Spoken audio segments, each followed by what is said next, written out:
Bonjour à tous et à toutes, une petite vidéo où je vais te parler aujourd'hui de l'incontournable du piégeur. Alors l'incontournable du piégeur, c'est un manuel de formation et de perfectionnement pour ceux qui font du piégeage. De nos jours, nous avons besoin d'utiliser des piégeurs pour réguler certaines espèces animales. Dont notamment le renard qui fait des dégâts vis-à-vis des petits animaux, notamment chez les éleveurs de poules qui se font chaparder leurs poupoules à cause du renard.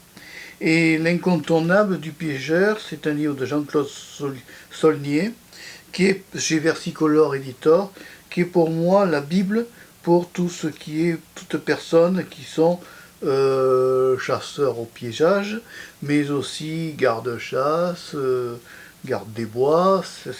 C'est vraiment, il y a des articles de loi, par exemple l'article 14, des boîtes à fauves et autres engins visés à l'article 1 de l'article 2, ci-dessous peuvent être placés dans tout lieu. Voilà. Il y a plein d'articles de loi dedans. C'est un livre qui est extrêmement bien créé et conçu. Il y a beaucoup de les piégeages de première catégorie, toute l'explication pour la boîte à belette ou la belletière, la boîte à tombante ou nue. Par exemple, tu as la cage ou boîte. L'explication de tous ces pièges-là, cage à chien. Bon, honnêtement, il faut être un chasseur aguerri pour faire ça et être formé avant. Il y a des certificats de formation pour le piégeage à faire avant. Voilà. La nasse à rat musqué, la cage à renardeau, la cage à ceinture tombante, enfin, tout ce qui est piégeage, voilà.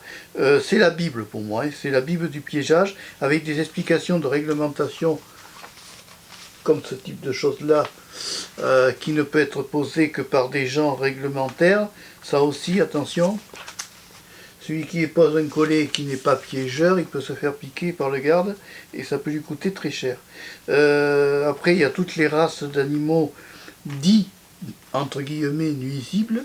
Donc chaque espèce est classifiée par une catégorie, par exemple la belette, le chien viverin, la fouine, le lapin de Garenne, tu as aussi la martre, le putois peuvent être piégés, le ragondin, le rat musqué, tu as aussi le raton laveur, le renard, le sanglier, le vison d'Amérique. Le sanglier, je pense pas qu'ils aient édité des pièges dessus.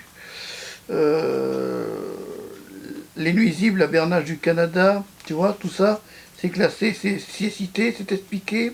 Là, il y a les espèces nuisibles, tout ça, tout est expliqué dans le livre, tu vois. Par exemple, tu as des très jolies photos comme ceci. Tu les vois? Ouais. Ça va être flou, je parie. Bon, c'est pas grave. J'ai des jolies photos comme ceci, Vision d'Amérique. J'ai des chaînes, puis bavardes, voilà. Tout un tas d'explications. C'est à lire pour ceux qui veulent s'intéresser à tout ce qui est piégeage. Et c'est normal que je l'intègre à Marc Pêchot 3 Chasse. Allez, donc ça coûte 14,90 €. Si je le trouve sur Amazon, je vous mettrai un petit lien dans la description. Au revoir, à bientôt et merci d'avoir suivi la vidéo jusqu'au bout. Bye.